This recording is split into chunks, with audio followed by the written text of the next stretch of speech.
जब वे लड़ाई कर रहे थे, ऐना ने इस बीच भागने का मौका पाया।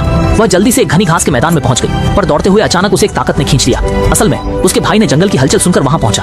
वे घास में छिपकर तीर कमान तैयार करके थे, ताकियत की प्रतीक्षा करें, लेकिन 3 लाल बिंदुओं ने पहले ही आदमी के माथे को निशाना बना लिया था। अन्ना ने गड़बड़ी महसूस की और उसे हमले से बचने की चेतावनी दी। इसके बाद दोनों जल्दी से उठकर भागने लगे। अन्ना बड़ी मुश्किल से दूसरी जंगल में जा पाई, लेकिन दुर्भाग्यवश एक पुराने जीव के कवच पर कदम रख दिया। अच्छी बात यह थी कि वहियत ने उनका पीछा नहीं किया, लेकिन तभी अचानक एक समूह गर्म हथियारों से लैस यूरोपीय लोग वहां प्रकट हो गए। वे जानबूझकर इंडियन जनजाति में आए थे ताकि शिकारी खूनी योद्धा का शिकार कर सके, पर उन्हें एक मानव मिल गया। उन्होंने अन्ना को बेहोश कर दिया और वापस शिविर ले गए। लेकिन ये लोग इतने भले नहीं थे। उनका उद्देश्य था दोनों को चारे के रूप में इस्तेमाल कर खूनी योद्धा को आकर्षित करना। अगली सुबह दोनों को लकड़ी के खंभों से बांध दिया गया। 2 गुर्गे अब भी बात कर रहे थे कि खून के प्यासे योद्धा की लाश को कैसे निपटाया जाए, पूरी तरह से इस बात से अनजान कि उनके पीछे का साथी पहले ही गिर चुका था।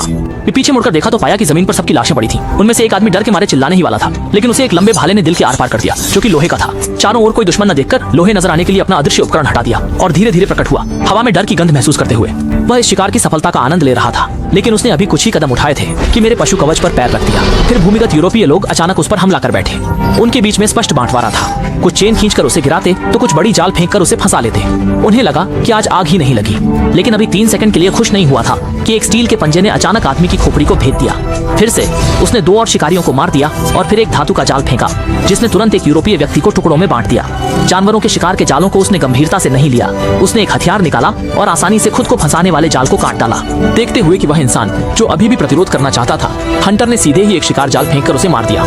इस समय गर्म हथियारों से लैस यूरोपियन पीछे से हमला करते हैं। 3 उड़ते हुए चक्रों को देखकर अचंभित थे। जब उन्हें खतरे का एहसास हुआ तब तक बहुत देर हो चुकी थी। पूरा युद्ध क्षेत्र एक विस्फोट से ढक गया और भाई बहन इससे पहले ही रस्सी काटकर भाग निकले। अन्ना ने अपने कुत्ते को खोजने की योजना बनाई। कुछ समय बाद वह चुपके से यूरोपीय लोगों के शिविर में लौट आई और देखा कि वे सामान समेट रहे थे और जाने की तैयारी कर रहे थे, लेकिन जाने से पहले वे कुत्ते को मारकर भोजन बनाने की तैयारी में थे। संकट के इस क्षण में अन्ना ने समय रहते आदमी के इस कार्य को रोक दिया और तुरंत ही उसकी यूरोपियनों से मुठभेड़ हो गई। बचपन से ही जंगल में रहकर अन्ना ने युद्ध कौशल में महारत हासिल की थी। इस समूह का सामना करना उसके लिए कोई मुश्किल बात नहीं थी और जल्दी ही उन सभी को गिरा दिया गया। कुत्ते को बचाने के बाद वह अपने घावों की पट्टी कर रही थी जब एक लड़ाई से भागा हुआ युवक अचानक प्रकट हुआ, लेकिन उसने गोली चलाने का इरादा नहीं किया, बल्कि अन्ना से खुद को बचाने की प्रार्थना की और बदले में पिस्तौल दी।